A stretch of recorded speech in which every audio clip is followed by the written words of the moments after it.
Same one CCF YouTube batch next edu classes आपके लिए ले आया है principles and practice of management का क्लास। ठीक है, यूट्यूब बैच के लिए हम लोग का स्पेशलाइज्ड क्लासेस है। हम लोग हर चैप्टर एक वीडियो में कंप्लीट करेंगे। ठीक है, हम लोग ऐसा नहीं कर रहे कि हम लोग आपको पुराना recorded videos as a YouTube batch में तो फ्री में दे देंगे, ऐसा नहीं। आप लोग के लिए भी हम लोग सेपरेट क्लासेस लेकर के आ रहे हैं। ठीक है, क्लासेस करिए, क्लासेस को फॉलो करिए, सही तरीके से पढ़िएगा तो आप लोग का एग्जाम क्लियर हो जाएगा। एग्जाम से पहले हम लोग आप लोग के लिए इंपॉर्टेंट क्वेश्चंस भी ले आएंगे, जिससे क्या है आप लोग को एग्जाम आंसर करने में बहुत ज्यादा हेल्प हो जाएगा। ठीक है, आप लोग को डिस्क्रिप्शन बॉक्स में बुक मिल जाएगा।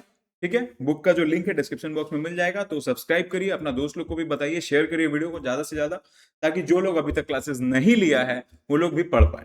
ठीक है, टाइम वेस्ट नहीं करते, सीधा स्टार्ट करते हैं principles and practice of management का चैप्टर 1 से, विच इज इंट्रोडक्शन। ठीक है, अब देखो, बिफोर एंटरिंग इंट्रोडक्शन हम सब्जेक्ट का इंट्रो दे देते हैं, जो एक्चुअली आपका पहला चैप्टर ही है। ठीक है, सब्जेक्ट क्या है? Principles and practice of management. सबसे पहले आप मैनेजमेंट को समझिए। मैनेजमेंट क्या है? Management is called man, manage, men and T. It's a break down. क्या बोला मैंने? एक ब्रेक डाउन कर रहा हूं कि man, manage, main, T. Clear? अब मैन, मैनेजमेंट, टी। देखो, man, manage, main, T. T क्या होता है? T is for tactfully. ठीक है, टैक्टफुली और टेक्निकली। अब किसी भी बंदे को मैनेज किया जाएगा टेक्निकली, ठीक है, उसको हम लोग मैनेजमेंट बोलते हैं। अब ये कॉन्सेप्ट जो है एक बहुत ही नैरो कॉन्सेप्ट है। अब इसका वाइडर कॉन्सेप्ट क्या है? सिंस हम लोग का रिसोर्सेज सिर्फ ह्यूमन रिसोर्सेज नहीं होता है, हम लोग का रिसोर्सेज ह्यूमन रिसोर्सेज के अलावा भी बहुत कुछ है। ठीक है, जैसे फाइनेंशियल रिसोर्सेज, आपका रॉ मटेरियल्स हो गया, आपका लोकेशन हो गया, लोकेशन आई मीन जो आपका बिल्डिंग्स वगैरह है जहां पर आप ऑपरेट कर रहे हैं, ये सब भी आपका रिसोर्सेज होता है। तो मैनेजमेंट का जो एक्चुअल डेफिनेशन है बहुत ज्यादा ब्रॉड हो जाता है। ठीक है, तो now you understand what is management. Management मतलब किसी भी रिसोर्स को अच्छे से मैनेज करना, सो दैट आप अपना ऑर्गेनाइजेशन का गोल्स को अचीव कर पाए। क्लियर? अब प्रिंसिपल्स एंड प्रैक्टिस का मतलब क्या हुआ? प्रिंसिपल्स मतलब कुछ रूल्स और रेगुलेशन जिसके हिसाब से आपको मैनेजमेंट करना है, और प्रैक्टिस का मतलब इन रियलिटी आप क्या अप्लाई कर रहे हो कि आप मैनेजमेंट को सक्सेसफुल बना पाओ। तो यही वो चीज है जिसके बारे में आपका पूरा सब्जेक्ट रिवॉल्व करता है। ठीक है, चलते हैं हम लोग चैप्टर्स पे। देखो, जितना चैप्टर्स है चैप्टर वाइज वीडियो मिल जाएगा, एकदम टेंशन लेने का जरूरत नहीं है। सबसे पहला है यूनिट 1 विच इज इंट्रोडक्शन। और इंट्रोडक्शन हम आपको चैप्टर का और सब्जेक्ट का दे चुके हैं। अब चैप्टर क्या बोल रहा है उसमें हम लोग चलते हैं विदाउट वेस्टिंग एनी टाइम। और प्लीज बार बार बोल रहे हैं, यूट्यूब चैनल सबको सब्सक्राइब कर लो, अपने फ्रेंड्स को रेफर कर दो, जो लोग भी पढ़ाई नहीं किया ढंग से पढ़ लेगा। ठीक है, आ जाते हैं इंट्रोडक्शन चैप्टर। सबसे पहला चीज निकल के आता है डिफाइन मैनेजमेंट, यानी मैनेजमेंट क्या है वो समझाइए। Define management. ठीक है, अब जब हम लोग वर्ड डिफाइन पे आते हैं, डिफाइन का मतलब एक चीज होता है ना कि जब डिफाइन DEFINE लिखा हुआ है तो आपको किसी स्कॉलर के हिसाब से एक डेफिनेशन देना है। ठीक है, तो जब हम किसी स्कॉलर का डेफिनेशन यूज करते हैं तो हम लोग जैसा वो लोग बोल के गया है, जैसा उन लोग लिख के गया है, उसी तरह से लिखते हैं। ठीक है, कोई डिफरेंस नहीं। जब आपको बोला जाएगा एक्सप्लेन मैनेजमेंट, आप अपना वर्ड्स यूज करिएगा, बट जब आपको बोला जा रहा है डिफाइन मैनेजमेंट, तो आपको जो डेफिनेशन दिया गया है उसको यूज करिएगा, तो ही मार्क्स मिलेगा। क्लियर है? आई होप कि क्लियर होगा। और क्या बोला है? Major functions of management. तो मैनेजमेंट बताओ क्या है, डिफाइन करो मैनेजमेंट को, और मेजर फंक्शंस बताओ मैनेजमेंट का। ठीक है, कि मैनेजमेंट का फंक्शंस क्या है, क्यों किया जा रहा है मैनेजमेंट को। ठीक है, तो चलते हैं अब आंसर की तरफ। देखो, management is the process of planning, organising, leading and controlling resources. अभी मैंने आपको क्या बोला था? रिसोर्सेज को मैनेज करना, रिसोर्सेज को यूटिलाइज करना ताकि ऑर्गेनाइजेशन का गोल अचीव हो सके। डेफिनेशन क्या बोल रहा है? डेफिनेशन भी सेम चीज बोल रहा है। ठीक है, planning, organising, leading and controlling resources to achieve organizational goals. उसके बाद एक लाइन आता है, फ्रेज बोल सकते हो जिसको, इफेक्टिवली एंड एफिशिएंटली।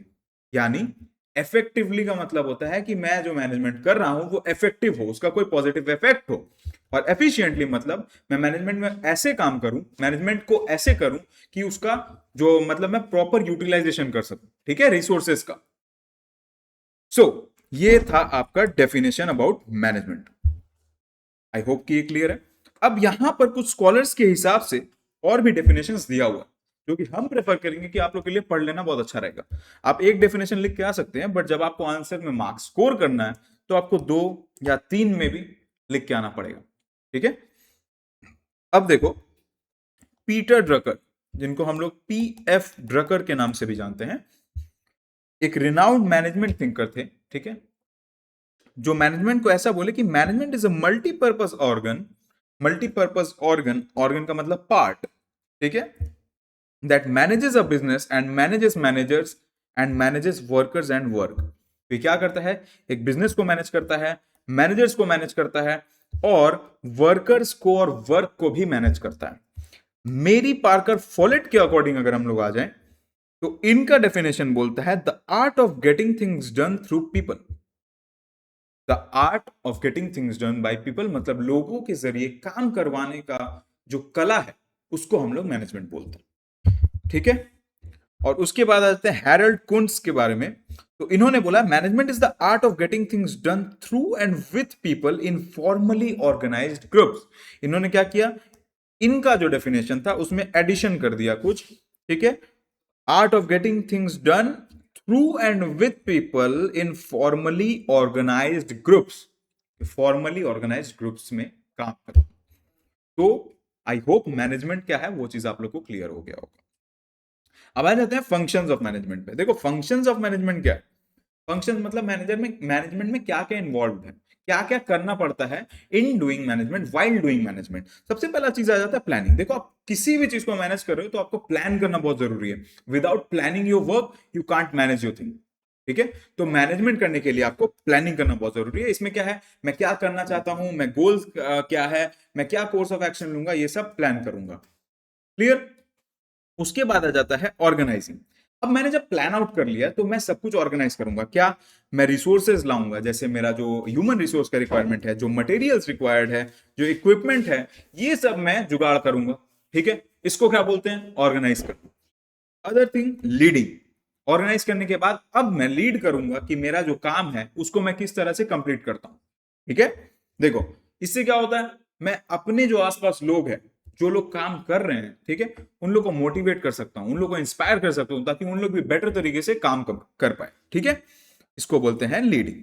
फिर आ जाता है कंट्रोलिंग। कंट्रोलिंग मतलब किस तरह से काम चल रहा है उसको मॉनिटर करना कि काम सही चल रहा है या नहीं, मैं जो कर रहा हूं वो सही है कि नहीं, हमारा गोल्स की तरफ हम लोग बढ़ रहा है कि नहीं। ठीक है, ये सब चीज को पकड़ना, इसको बोलते हैं मॉनिटरिंग। अगर सब कुछ सही चल रहा है तो उसको फॉलो करेंगे और अगर गलत चल रहा है तो उसमें चेंजेस करेंगे। स्टाफिंग। अब सही लोगों को सिलेक्ट करना, recruiting, selecting, training and developing, ये चारों चीज स्टाफिंग में आता है। किसके लिए, एम्प्लॉयज। ठीक है, recruiting, selecting, training and developing employees to ensure that the right people are in right positions. क्या इंश्योर करने के लिए कि सही लोग सही पोजिशंस में हैं ताकि वो लोग ऑर्गेनाइजेशन के सक्सेस के लिए अच्छे तरीके से कंट्रीब्यूट कर पाए। ठीक है, एंड उसके बाद आ जाता है आपका डिसीजन मेकिंग। डिसीजन मेकिंग मतलब, डिसीजन मेकिंग एक प्रोसेस है जहां पर हम लोग के पास बहुत सारा कुछ ऑल्टरनेटिव ऑप्शंस रहता है, बहुत सारा वेज रहता है, तो उसमें से हम लोग कौन सा सही है वो सिलेक्ट कर पाए। बहुत ऐसा टाइम होता है जहां पर हम लोग को एक क्विक डिसीजन लेना पड़ता है, शायद हम लोग के पास टाइम नहीं है कि हम लोग उसको फिगर आउट कर पाए अच्छे से, बट क्विक डिसीजन लेना पड़ता है। यहां पर लोगों का डिसीजन मेकिंग स्किल्स बहुत ज्यादा काम आता है। ठीक है, तो this is called decision making. It's like choosing best route to reach your destination when faced multiple routes. आप बहुत सारा रास्ता, आप कहीं पे रीच करना चाहते हो, वहां पे बहुत सारा रास्ता है, तो आपको डिसाइड करना होगा कि आप कौन सा रास्ता सिलेक्ट कर रहे हो जो आपके लिए बेस्ट होगा। This is like decision making. तो आई होप ये समझ आया आपको। आगे चलिए, और दो चीज है इसमें, कम्युनिकेशन।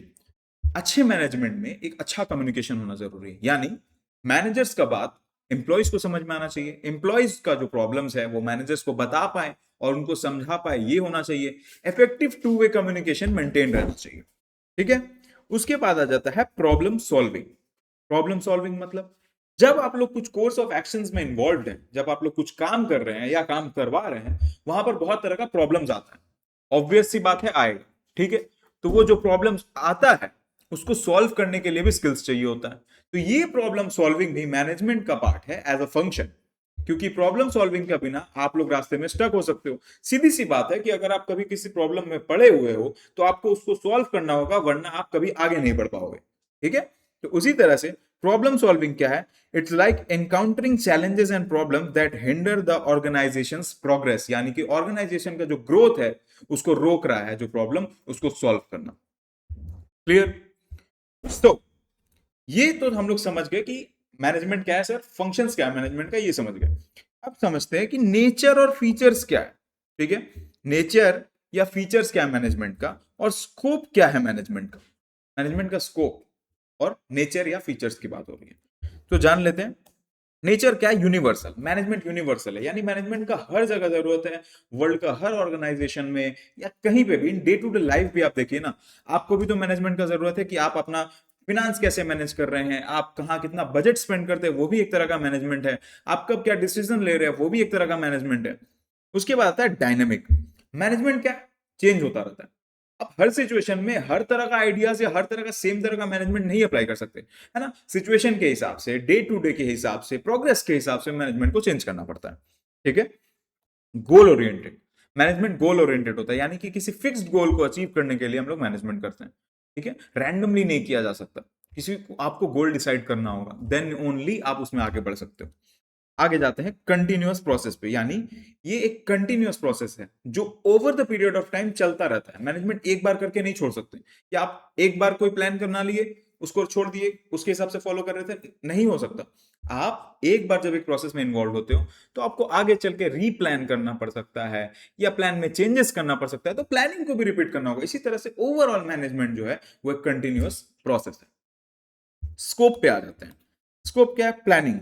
डिसाइड करना पड़ता है क्या करना है, कब करना है, कैसे करना है, ये एडवांस में डिसाइड करके रखना पड़ता है।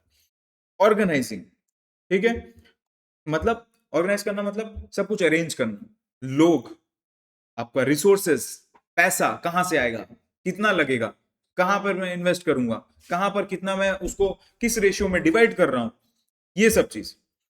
लीडिंग, गाइड और मोटिवेट करना। कंट्रोलिंग, यानी मॉनिटर करना, कंट्रोल करना कि सब कुछ प्लान के हिसाब से चल रहा है या नहीं। And then coordination. Coordination coordination का मतलब कि अपने टीम का जो डिफरेंट पार्ट्स है उनको यूनिटी में मिला करके एक साथ काम करवाना। अगर आप 10 लोगों का टीम, 10 लोग अलग अलग हिसाब से काम कर रहे हैं, तो आपका अल्टीमेट गोल जो है टीम गोल अचीव नहीं हो सकता। तो सबको साथ मिलकर काम करना पड़ता है ताकि आप जो चाहते हैं उसको आप अचीव कर सकें। एंड इसी के साथ आपका नेचर, फीचर्स या स्कोप भी क्लियर हो गया।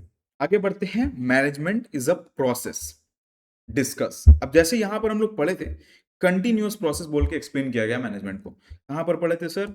यहां पर पढ़े। ठीक है, मैनेजमेंट में क्या बोला गया है? Management is a continuous process. ठीक है, तो अब हम लोग को बोला जा रहा है कि मैनेजमेंट अगर एक प्रोसेस है तो तुम बताओ मैनेजमेंट प्रोसेस कैसे है। ठीक है, चलो जान लेते हैं मैनेजमेंट प्रोसेस कैसे है। मैनेजमेंट एक प्रोसेस है क्योंकि इसमें सीरीज ऑफ स्टेप्स है। मैनेजमेंट में क्या है? कुछ सीरीज ऑफ स्टेप्स है, कुछ सीक्वेंस है जिसको फॉलो करना पड़ता है। And over the period of time वो फॉलो हम वापस से करते हैं, रिपीट करते हैं, क्योंकि ये एक कंटिन्यूअस प्रोसेस है। समझ में आया? अब देखो, यहां पर कंटिन्यूअस नेचर का भी बात किया है। मैनेजमेंट क्या है? On going and continuous, always चलता रहता है, ऑलवेज रिपीट होता रहता है। मैनेजमेंट करके एक बार नहीं छोड़ सकते कि एक बार हम डिसीजन ले लिए कि हाँ मेरा सब कुछ जैसे चलेगा, बस हम ना मॉनिटर करेंगे, हम ना चेक करेंगे, हम ना देखेंगे, कुछ नहीं, ऐसे चलेगा? नहीं चलेगा। आपको एक कंटिन्यूअस लूप में है कि जिसमें आपको फॉलो करते रहना होगा, सब कुछ चेक करते रहना होगा, मॉनिटर करते रहना होगा, रीप्लान करना पड़ सकता है। ठीक है, और कोऑर्डिनेशन मेंटेन करना होगा। तो मैनेजमेंट क्या है? कंटिन्यूअस नेचर का है, इस वजह से मैनेजमेंट एक प्रोसेस है। एंड आई होप कि ये समझ आया होगा आप लोग को। आगे बढ़ते हैं। देखिए, मैनेजमेंट प्रोसेस में क्या क्या रहता है? सीक्वेंशियल स्टेप्स रहता है। उस सीक्वेंशियल स्टेप्स के अकॉर्डिंग हम लोग को चलना पड़ता है। तो फर्स्ट स्टेप जो सीक्वेंस में आता है वो होता है आपका प्लानिंग। देखो, बिना प्लान किए आप काम में नहीं उतर सकते, पहले प्लान करना होगा। Planning is the first step. उसके बाद आ जाता है ऑर्गेनाइजिंग।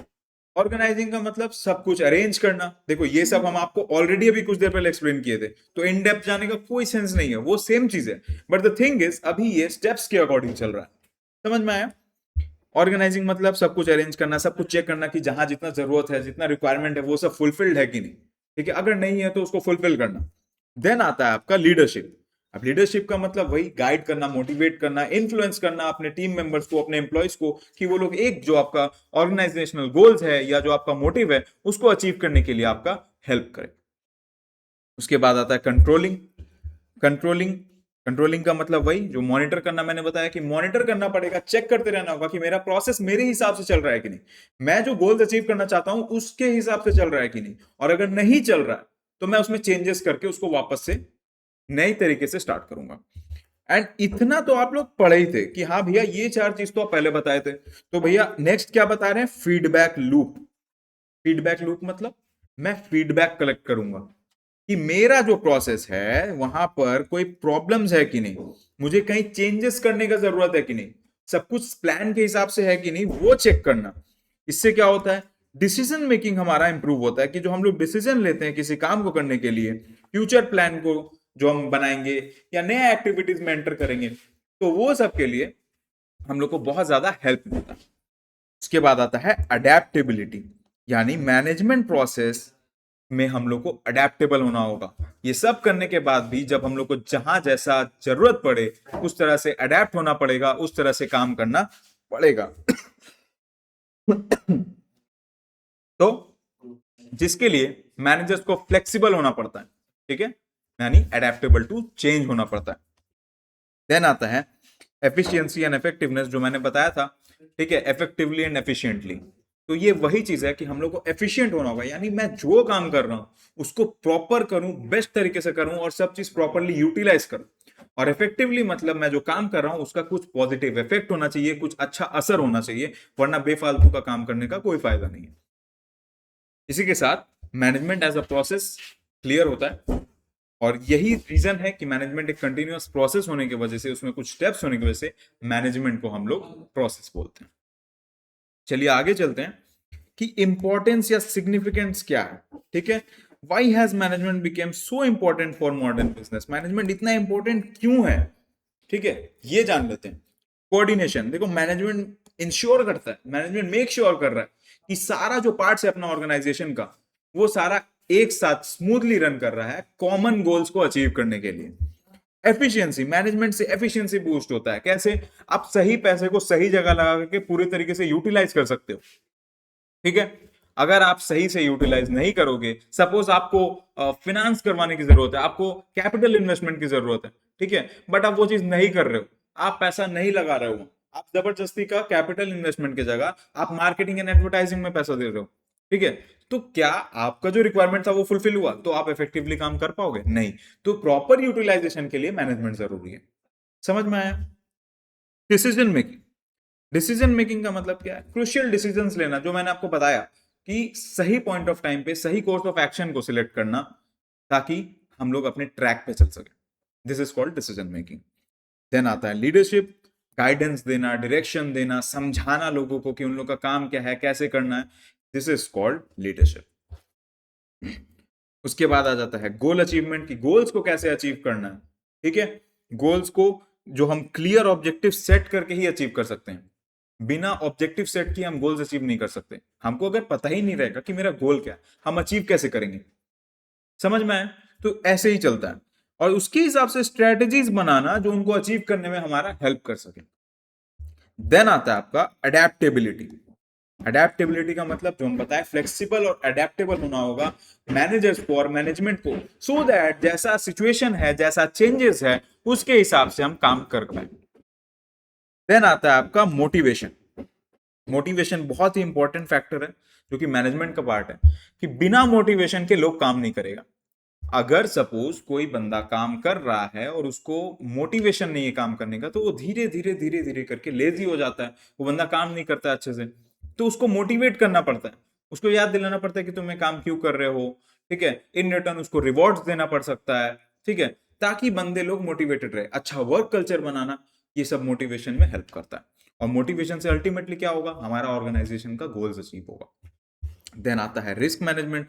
ऑब्वियसली हम लोग को रिस्क के लिए प्रिपेयर रहना पड़ेगा कि कैसा रिस्क आ सकता है, हमारे प्लान्स में क्या क्या प्रॉब्लम्स हो सकता है, क्या लूप होल्स हो सकता है, कि मेरा बिजनेस क्या प्रॉब्लम्स फेस कर सकता है, उसके लिए हम लोग को तैयार होकर के रहना पड़ेगा। This is called risk management. Then आता है आपका कम्युनिकेशन।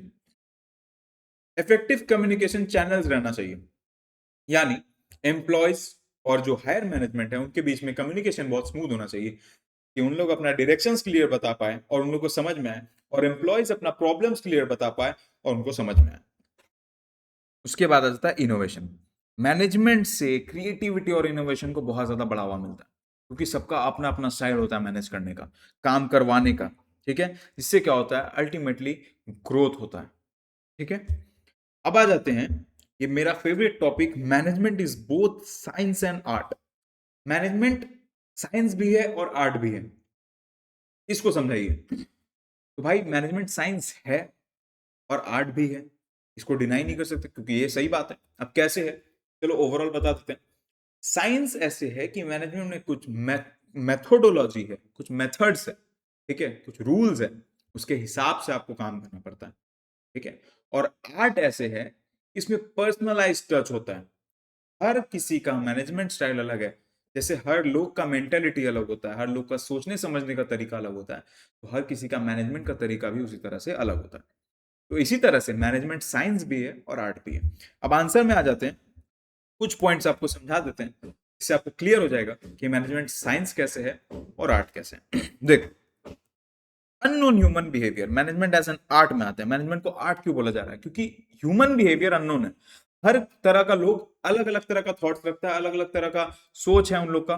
ठीक है, अलग अलग तरह का एटीट्यूड है, तो सबका मैनेजमेंट स्टाइल भी अलग है, और सबको मैनेज करने के लिए भी आपको स्टाइल में चेंजेस करना होगा, इसीलिए इसको आर्ट भी बोला गया। उसके बाद एप्लीकेशन ऑफ प्रैक्टिकल नॉलेज, जो आप प्रैक्टिकल नॉलेज गेन किए हो उसको वहां पर अप्लाई करोगे आप। ठीक है, देन आता है रिजल्ट ओरिएंटेड। मैनेजमेंट क्या है, रिजल्ट पे फोकस करता है, क्या आउटकम निकल पे आ रहा है।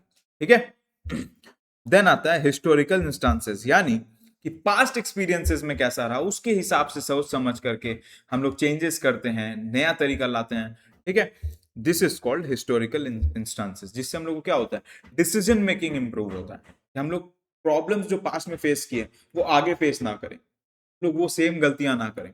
समझ में आया। देन है no need for special curriculum, कोई फॉर्मल करिकुलम की जरूरत नहीं कि यही सीरीज ऑफ स्टेप्स है, ये फॉलो करना ही पड़ेगा। मतलब मैनेजमेंट एज अ प्रोसेस, उसमें स्टेप्स है, लेकिन तुम एज अ मैनेजर यही करोगे, ऐसा कोई स्टेप्स नहीं है। ठीक है, सब अपने हिसाब से, सिचुएशन के हिसाब से चेंजेस करके करना पड़ता है। उसके बाद आता है चैलेंजिंग ऑफ रिस्क। रिस्क है भाई, ठीक है, मैनेजर्स को क्या है, रिस्क टेकिंग होना पड़ता है, क्योंकि उन लोग को क्विक डिसीजन लेना भी पड़ता है बहुत समय। ठीक है, then comes achievement without principles. ठीक है, जहां पर प्रैक्टिकल जो आपका जो नॉलेज था, जो थ्योरेटिकल नॉलेज था, या जो आपका प्रिंसिपल्स था, वो काम नहीं आता है। ठीक है, वहां पर भी कुछ आपका तरीका लगा करके आप कुछ ना कुछ क्रिएटिविटी लगा करके, कुछ इनोवेशन लगा करके कुछ अचीव कर सकते हो, है ना। इसीलिए बिना प्रिंसिपल्स के भी यहां कुछ अचीव किया जा सकता है। Then comes creativity. मैनेजमेंट में आउटसाइड द बॉक्स सोचना पड़ता है, दिमाग को चारों तरफ दौड़ा करके, सोच समझ करके, एक सिचुएशन का मल्टीपल सिनेरियोज निकाल करके आपको उस हिसाब से काम करना पड़ता है। उसके बाद आता है रेगुलर प्रैक्टिस, क्योंकि कोई भी आर्ट फॉर्म आपको प्रैक्टिस में रहना पड़ेगा, प्रैक्टिस करते रहोगे तो ही आप उसमें अच्छे रहोगे। मैनेजमेंट में भी कंटिन्यूस प्रैक्टिस चाहिए, आप मैनेज करते रहोगे, सिचुएशन समझते रहोगे, डिसीजन मेकिंग करते रहोगे, क्रिटिकल थिंकिंग बढ़ाओगे अपना, देन ओनली आप अच्छे मैनेजमेंट कर सकते हो। अब हम लोग समझ गए कि मैनेजमेंट आर्ट कैसे है। अब समझते हैं मैनेजमेंट साइंस कैसे है। साइंस ऐसे है कि management is an organized body of knowledge, यानी यहाँ कुछ प्रिंसिपल्स और टेक्निक्स है जो सिस्टमैटिकली ऑर्गेनाइज्ड और स्टडीड है, जो पढ़ा हुआ चीज है। ठीक है, उसमें रिसर्च किया हुआ है कि ये सब चीज वर्क करता है ना। देन आता है यूनिवर्सल एप्लीकेशन। साइंस जैसे साइंस कहीं भी अप्लाई होता है, साइंस का लॉजिक्स, साइंस का रूल्स के बिना बहुत कुछ नहीं है। ठीक है, तो उसी तरह मैनेजमेंट भी है, वो कहीं भी अप्लाई होता है। Without management there is no organization, या फिर अगर कुछ है भी तो वो बर्बाद हो चुका है या होने वाला है। ठीक है, विदाउट मैनेजमेंट कोई चीज एग्जिस्ट नहीं कर सकता। मतलब एग्जिस्ट नहीं कर सकता, मेरा मतलब वो लाइफ एग्जिस्टेंस का बात नहीं हो रहा है, मैं ऑर्गेनाइजेशन का बात कर रहा हूं। ठीक है, कंटिन्यूस ऑब्जर्वेशन, मैनेजमेंट में ऑब्जर्वेशन जरूरत है। मैनेजर्स ऑब्जर्व करते हैं कि क्या सब कुछ सही चल रहा है, नहीं चल रहा है, कैसे ठीक कर सकते हैं, कैसे बेटर कर सकते हैं, उस चीज पे वर्क करते हैं। Then comes scientific approach to decision making. Decision making के लिए एक साइंटिफिक अप्रोच लेना पड़ता है। ठीक है, इसलिए मैनेजमेंट एक साइंस भी है। Cause and effect relationship, her action का एक इक्वल एंड अपोजिट रिएक्शन होता है, ठीक है, ये कौन बोले थे, न्यूटन। तो मैनेजमेंट में भी ऐसा ही होता है, आप कोई एक एक्शन लोगे उससे पूरा ऑर्गेनाइजेशन पे ओवरऑल इंपैक्ट पड़ता है, तो इसीलिए कॉज एंड इफेक्ट रिलेशनशिप बोला गया। नो पर्सनल इन्फ्लुएंस रिक्वायर्ड, अपना पर्सनल इन्फ्लुएंस लेने का कोई जरूरत नहीं है यहाँ, ठीक है, सिचुएशन के हिसाब से और जो कंडक्टेड स्टडीज है उसके हिसाब से आप काम करोगे तो भी आप मैनेजमेंट कर सकते हो। Distilled experience through observation, observation और एक्सपीरियंस के थ्रू आप मैनेजमेंट कर सकते हो। आपका पास्ट में एक्सपीरियंस कैसा था उसके हिसाब से ऑब्जर्व कर रहे हो, आपके लोग कैसे हैं, लोग को कैसा काम करना है, ये सब के हिसाब से आप बढ़िया से कर सकते हो। So this makes it clear कि मैनेजमेंट को साइंस क्यों बोला जाता है। एंड चलते हैं हम लोग लेवल्स ऑफ मैनेजमेंट पे। तो लेवल्स ऑफ मैनेजमेंट क्या है, देखो 3 लेवल ऑफ मैनेजमेंट होता है, टॉप लेवल, मिडिल लेवल और लोअर लेवल, ठीक है। हर लेवल का अपना अपना कुछ रोल है, अपना अपना कुछ रिस्पॉन्सिबिलिटी है, ठीक है। समझते हैं टॉप लेवल का रोल क्या है। ये लोग डिसीजन मेकर है जो कंपनी का डायरेक्शंस गोल्स को सेट करते हैं कि हम लोग क्या करना है, क्या अचीव करना है, कैसे करना है, ये टॉप लेवल से डिसाइड होता है। रिस्पॉन्सिबिलिटी क्या है, लॉन्ग टर्म प्लान बनाना, पॉलिसीज बनाना, कंपनी को पूरी दुनिया में रिप्रेजेंट करना, ये है उन लोग का मेन रिस्पॉन्सिबिलिटीज। मिडिल लेवल क्या है, ये गैप को ब्रिज कर रहे हैं, टॉप लेवल और लोअर लेवल के बीच का ब्रिज है इन लोग, कि लोअर लेवल वालों का बात टॉप लेवल तक पहुंचे, टॉप लेवल का जो बात है वो लोअर लेवल तक पहुंचे, ये गैप को ब्रिज करता है। और जो टॉप लेवल जो स्ट्रेटेजीज बनाया है उसको इंप्लीमेंट करने और करवाने में इन लोग का पूरा हाथ रहता है। रिस्पॉन्सिबिलिटी क्या है, ये अलग अलग डिपार्टमेंट्स को और लोअर लेवल्स को मैनेज करते हैं ताकि वो लोग सही तरीके से काम कर पाए और बाकी लोग से भी काम करवाएं, ठीक है। देन आता है आपका लोअर लेवल मैनेजमेंट, इनका काम है डे टू डे ऑपरेशंस का ध्यान रखना, एम्प्लॉयज का ध्यान रखना, एम्प्लॉय कैसे काम कर रहे नहीं कर रहे वो सब चीज चेक करते रहना रेगुलरली, ठीक है। और रेस्पॉन्सिबिलिटीज है टास्क असाइन करना, एम्प्लॉयज को ट्रेन करना और प्रोडक्शन टारगेट मीट हो रहा है कि नहीं ये सब चेक करते रहना। क्लियर, एग्जांपल्स पे आ जाते हैं। टॉप लेवल के एग्जांपल है सीईओ, ठीक है, board of directors. Middle level में होता है department head, branch manager, regional manager, ठीक है। और आपका लोअर लेवल में होता है सुपरवाइजर हो गया, टीम लीडर हो गया, प्रोसेस लीड हो गया। तो ये जो है आपका एग्जांपल्स था 3 लेवल्स ऑफ मैनेजमेंट का। अब फंक्शंस पे आ जाते हैं कि क्या फंक्शंस रहता है टॉप मैनेजमेंट का, क्या फंक्शंस रहता है लोअर लेवल का और क्या फंक्शंस रहता है मिडिल लेवल का, ठीक है। एक सेकेंड, ओके, ठीक है, आ जाते हैं। चलो देखो इन डेप्थ इसको हम एक्सप्लेन करेंगे नहीं, आप लोग थोड़ा थोड़ा पढ़ लोगे तो भी हो जाएगा, हम ओवरऑल एक्सप्लेन कर देते हैं, ठीक है। क्या फंक्शन है, देखो गोल सेट करना, गोल्स और ऑब्जेक्टिव सेट करना, ठीक है, कंपनी का क्या गोल्स है, क्या अचीव करना है, क्या टारगेट है, वो सब। स्ट्रेटेजिक प्लानिंग, स्ट्रेटेजीज बनाना, कंपनीज का जो ऑब्जेक्टिव्स है उसके अकॉर्डिंग, जो मार्केट ट्रेंड्स है, जो कंपटीशन है उसके अकॉर्डिंग स्ट्रेटेजी बनाना कि कंपनी ओवरऑल फंक्शन कैसे करेगा। उसके बाद है डिसीजन मेकिंग, बड़ा बड़ा डिसीजन लेना कंपनी का फ्यूचर के रिगार्डिंग, कंपनी का सस्टेनेबिलिटी के रिगार्डिंग, जो मेन मेन डिसीजंस लेना है वो इन लोगों का काम रहता है। फिर आता है पॉलिसीज बनाना, रिसोर्स एलोकेट करना कि कहाँ से कितना रिसोर्सेज आएगा, ठीक है, कितना जरूरत है कंपनी में, वो सब चीज फुलफिल करवाना, ये सब इन लोगों का काम है। और पॉलिसीज लाना कि क्या पॉलिसीज, क्या एक्शंस, मतलब क्या रूल्स एंड रेगुलेशंस फॉलो होगा, वो सब। ऑर्गेनाइजेशन को रिप्रेजेंट करना बाहर में, शेयर होल्डर्स के सामने, बाकी दुनिया के सामने, ठीक है, कंपिटिटर्स के सामने खुद को रिप्रेजेंट करते हैं एज द ऑर्गेनाइजेशन, ठीक है। फिर परफॉर्मेंस मॉनिटर करना और लीड करना चेंजेस को।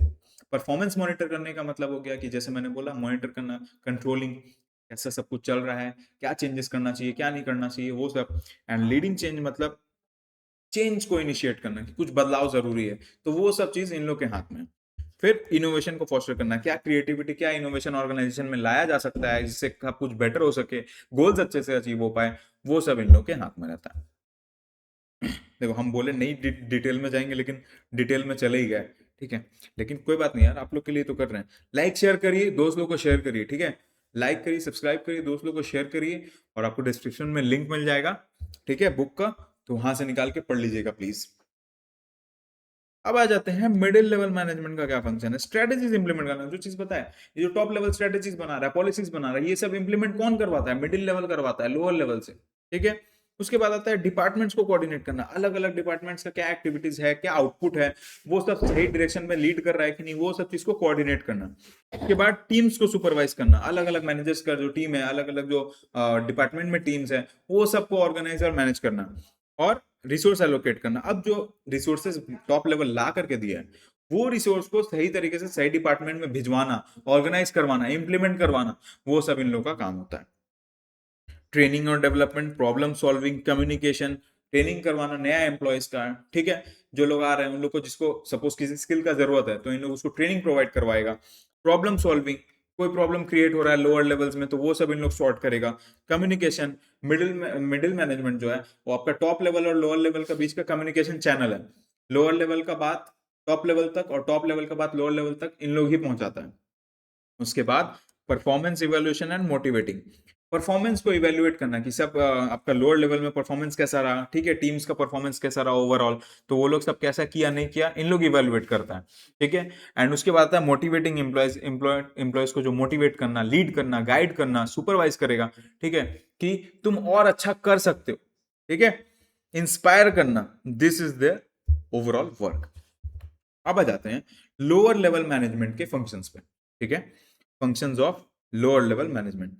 सुपरवाइजिंग डेली ऑपरेशन, डेली दिन भर में जो काम हो रहा है, डेली दिन भर में जो ऑपरेशंस चल रहा है, जो काम हो रहा है, उसको सुपरवाइज करना, उस पर ध्यान रखना कि सब कुछ सही से हो रहा है कि नहीं। असाइनिंग टास्क, लोगों को डेली डे टू डे का क्या टास्क है वो सब बताना, वो सब समझाना। ठीक है, ट्रेनिंग एंड डेवलपमेंट, अपने अंडर में अब जो एम्प्लॉयज है उनका training and development overall directly यही लोग करवाते हैं। ठीक है, इंश्योरिंग कंप्लायंस, कंपनी का पॉलिसीज, रूल्स, गाइडलाइंस फॉलो हो रहा है कि नहीं, ये सब चीज मेक श्योर करना। मॉनिटरिंग परफॉर्मेंस, ये चीज मैं बता चुका हूँ, सबका performance day to day check करना। ठीक है, कि सब कुछ सही से चल रहा है कि नहीं। हैंडलिंग प्रॉब्लम्स, जो प्रॉब्लम्स आ रहा है वो सबको सॉर्ट आउट करना। कॉन्फ्लिक्ट्स हो जाता है, एम्प्लॉयज काम करते हैं, कॉन्फ्लिक्ट्स हो जाता है, वो सब कॉन्फ्लिक्ट्स कौन सॉल्व करता है? Lower level management. फिर आता है कम्युनिकेशन, ऑब्वियस सी बात है, मेन जो एम्प्लॉयज है, एम्प्लॉयज का जो बात है ऊपर वाले लेवल तक पहुंचाने का काम इनका है। शेड्यूलिंग एंड शिफ्ट मैनेजमेंट, कौन कब आएगा, कितने बजे से कितने बजे काम करेगा, सब प्रॉपर टाइमिंग मेंटेन कर रहे हैं कि नहीं, ये सब चेक करना। डिसिप्लिन मेंटेन करना। ठीक है, वरना कुछ अगर गलत हो रहा है, कुछ पॉलिसीज के अगेंस्ट हो रहा है, तो उसके खिलाफ नेसेसरी एक्शंस लिया जाए, ये सब देखना। और आता है फिर एम्प्लॉय मोटिवेशन, एम्प्लॉयज को मोटिवेट करना ताकि वो लोग सही तरीके से काम करें। ठीक है, अब आ जाते हैं मोस्ट प्रोबेबली लास्ट क्वेश्चन पे। ठीक है, और ये है आपका मैनेजमेंट एज एन प्रोफेशन।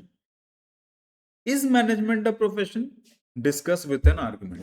क्या मैनेजमेंट को हम लोग प्रोफेशन बोल सकते हैं? ठीक है, क्या मैनेजमेंट एक प्रोफेशन कहलाया जा सकता है? तो ये हम लोग डिस्कस करते हैं। चलिए, देखिए, प्रोफेशन का क्राइटेरिया क्या है? देखो, प्रोफेशन का क्राइटेरिया कि वो एक स्पेशलाइज्ड नॉलेज होना चाहिए, स्पेशलाइज्ड बॉडी ऑफ नॉलेज होना चाहिए, जहां पर formal education, ethical standards and code of conduct हो। ठीक है, formal education, code of conduct और एथिकल स्टैंडर्ड्स हो। ठीक है, अब आ जाते हैं इधर स्पेशलाइज्ड नॉलेज। मैनेजमेंट में कुछ स्पेसिफिक स्किल्स और नॉलेज चाहिए, आपके अंदर मैनेजरियल क्वालिटी होना चाहिए, आपको मैनेजमेंट आना चाहिए, देन ओनली आप अच्छे से मैनेजमेंट कर पाओगे। ठीक है, जैसे कि स्ट्रेटेजिक प्लानिंग, फिनेंशियल मैनेजमेंट और टीम लीडरशिप, ये सब चीज आपको आना चाहिए। उसके बाद फॉर्मल एजुकेशन, मैनेजमेंट में एक फॉर्मल एजुकेशन का जरूरत है। ठीक है, फॉर्मल एजुकेशन जैसे बिजनेस एडमिनिस्ट्रेशन, बीए जिसको बोलते हैं, which further goes on to MBA. ठीक है, तो ये सब फॉर्मल एजुकेशन का जरूरत है for becoming a manager. Clear? Then आता है आपका एथिकल स्टैंडर्ड्स। मैनेजर्स जो है फेयर रहते हैं, ऑनेस्ट रहते हैं, मॉडेस्ट रहते हैं। ठीक है, और डिग्निटी मेंटेन करते हैं, ताकि उन लोग सब कुछ ऑनेस्टी से कर सके, ताकि उन लोग का एथिक्स मेंटेन रहे। देन आता है आपका code of conduct. Code of conduct का मतलब, कोड ऑफ कंडक्ट का मतलब ये होता है कि जो भी कोड्स ऑफ कंडक्ट मैनेजर्स को बनाया गया है, कोड ऑफ कंडक्ट मतलब सपोज आप जहां से मैनेजमेंट किए हो, ठीक है, वहां आप लोग को बताएगा। ठीक है, जहां से कर रहे हो वहां से बताया जाएगा कि ये मैनेजमेंट का कुछ कोड ऑफ कंडक्ट है, यानी कि ये कुछ रूल्स एंड रेगुलेशंस है जो आपको फॉलो करना होगा। ठीक है, आप इसके अगेंस्ट में कुछ नहीं कर सकते। क्लियर? तो वो सब चीज फॉलो करना पड़ता है। देन आता है आर्ग्यूमेंट, कि मैनेजमेंट एज अ प्रोफेशन है कि नहीं, उसके लिए ठीक है। मैनेजमेंट मतलब बहुत सारा क्राइटेरिया मीट कर रहा है। कैसे? Management specialized body of knowledge है, मैनेजमेंट में कोड ऑफ कंडक्ट है, मैनेजमेंट में फॉर्मल एजुकेशन चाहिए, ठीक है। तो ये सब चीज वो मीट कर रहा है, तो इसलिए management should be called a profession. अब आते हैं काउंटर आर्ग्यूमेंट पे कि काउंटर आर्ग्यूमेंट क्या है। बट कुछ लोग बोलते हैं कि मैनेजमेंट में क्लियर सेट ऑफ क्राइटेरिया नहीं है एंट्री के लिए। मतलब कुछ लोग जो इनहेरेंट स्किल लेके हैं, शायद फॉर्मल एजुकेशन नहीं भी लिए, वो भी मैनेजर्स बन सकते हैं। तो क्लियर सेट ऑफ क्राइटेरिया नहीं है मैनेजमेंट के लिए, तो शायद हम लोग को इसको प्रोफेशन नहीं बोलना चाहिए, ठीक है। क्योंकि इसमें रेगुलेटरी बॉडी भी नहीं, जैसे सीए के लिए क्या है, आईसीएआई, वो क्या है, उसका रेगुलेटरी बॉडी है जो देखता रहता है सारा सीए एथिकली सही से काम कर रहा है कि नहीं, कुछ गलत नहीं ना कर रहा है, कुछ गलत काम में इन्वॉल्व नहीं ना है, ठीक है। बट मैनेजमेंट में ऐसा कुछ नहीं है। अब कंक्लूजन निकल के आता है, मैनेजमेंट जो है, ठीक है, सारा क्राइटेरिया को नहीं मैच कर सकता। मैनेजमेंट ओवरऑल सारे क्राइटेरिया को मैच नहीं कर सकता, क्योंकि पाथ अलग है, एजुकेशन अलग है, ठीक है, नॉलेज लेवल्स अलग है। तो सेम एक रेगुलेटरी बॉडी सबको ओवरसाइट नहीं कर सकता ना, लेकिन वो बहुत सारा क्राइटेरिया को मीट करता है, बहुत सारा क्राइटेरिया को फुल्ली सेटिस्फाई करता है, जिस वजह से इसको एक वाइटल डिसिप्लिन बोला गया है वर्ल्ड वाइड सारे ऑर्गेनाइजेशंस में। यानी वाइटल डिसिप्लिन का मतलब है कि एक ऐसा चीज है, ऐसा काम है जो ओवरऑल सारे ऑर्गेनाइजेशंस में किया जाता है, और ये बहुत इंपॉर्टेंट है उस ऑर्गेनाइजेशन के सक्सेस के लिए। तो इसी के साथ ये आंसर भी हो जाता है आपका खत्म। अब समरी क्या बोल रहा है? While management exhibits many traits of a profession, such as specialized knowledge, ethical standards, it may not fit all criteria. सारे क्राइटेरिया में तो फिट नहीं हो सकता due to difference in education path and regulatory oversight. Nonetheless, it remains a crucial function within organizations globally. एक crucial function है जो overall globe में जो multiple organizations में follow किया जाता है। इसी के साथ आपका चैप्टर का एक्सप्लेनेशन खत्म होता है। और वीडियो कैसा लगा प्लीज कमेंट करके बताइएगा। कोई डाउट रहेगा, कोई क्वेश्चन अगर मन में रह जाता है प्लीज बताइए।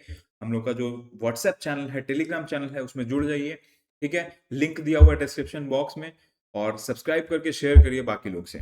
इसी के साथ चैप्टर खत्म हुआ। शॉर्ट क्वेश्चंस जो है यहाँ से स्टार्ट होता है, ये आप लोग नोट्स में सब कुछ मिल जाएगा, उसके हिसाब से देख के कर लीजिएगा, ठीक है।